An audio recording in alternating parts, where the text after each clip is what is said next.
आप भाभी से बोलिए ना कि हम पर कम हुक्म चलाया करे। हम इस घर की बेटियां हैं और आपकी पत्नी की ननद है, नौकरानी नहीं। लो कर लो बात, इनकी भलाई के लिए कुछ भी बोलो तो इन्हें बुरा लग जाता है। इस घर में यही इज्जत है मेरी। देख लो माँ जी, आपकी बेटी किस लहजे में मुझसे बात कर रही है। सविता वहाँ से चली जाती है। मयंक को बहुत गुस्सा आता है, वो भी वहाँ से चला जाता है। फिर करिश्मा रेशमा को समझाती है। रेशमा, तुम्हें भाभी से माफी मांग लेनी चाहिए थी ना। लेकिन दीदी मैंने कुछ किया ही नहीं, तो मैं माफी क्यों मांगू? हाँ करिश्मा दीदी, रेशमा दीदी जैसे ही घर में आई भाभी ही उन पर चिल्ला रही थी। हाँ मैं मानती हूँ कि गलती भाभी की थी। मैं तो इसलिए बोल रही हूँ कि भाभी ने माँ को तो पूरी तरह अपने वश में कर लिया है। वो हमारी बात सुनती ही नहीं। मयंक भैया हमारे लिए हमेशा खड़े रहते हैं, इसलिए उनकी बात का मान तो तुम्हें रखना चाहिए था ना। कोई फायदा नहीं दीदी, कुछ दिनों की बात और है, भाभी उन्हें भी हमारे खिलाफ भड़का देंगी। फिर वो भी माँ की तरह हमारी किसी बात का विश्वास नहीं करेंगे।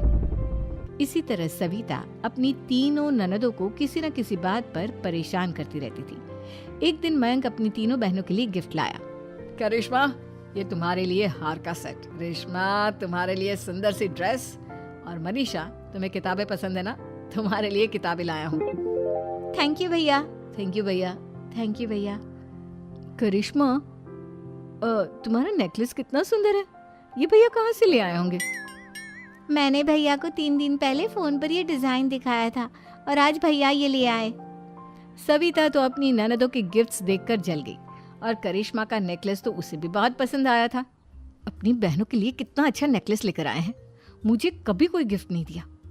मैं आज ही ये हार चुरा लूंगी। रात में सविता करिश्मा का हार चुरा लेती है और इसी तरह उसे अपनी ननदों की जो भी चीज अच्छी लगती वो उसे मांगती नहीं, बल्कि रात के अंधेरे में चुरा लेती।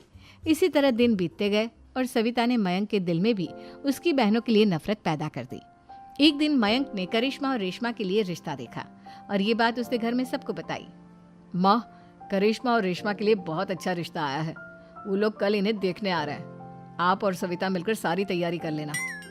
ये सुनकर करिश्मा और रेशमा खुश हो जाती हैं, लेकिन सविता सोचती है अगर इन दोनों बहनों की शादी हो गई तो घर और बाहर का काम कौन करेगा? मनीषा तो 1 नंबर की कामचोर है, उससे तो किसी बात की उम्मीद लगाना ही बेकार है। मुझे इस शादी को रोकना होगा।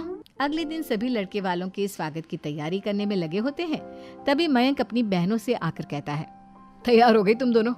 देखो दोनों लड़के बहुत अच्छे हैं, मैं कोई कसर नहीं छोड़ना चाहता, इसलिए तुम उनके सामने अच्छे से बिहेव करना और अपनी भाभी से लड़ने मत लग जाना।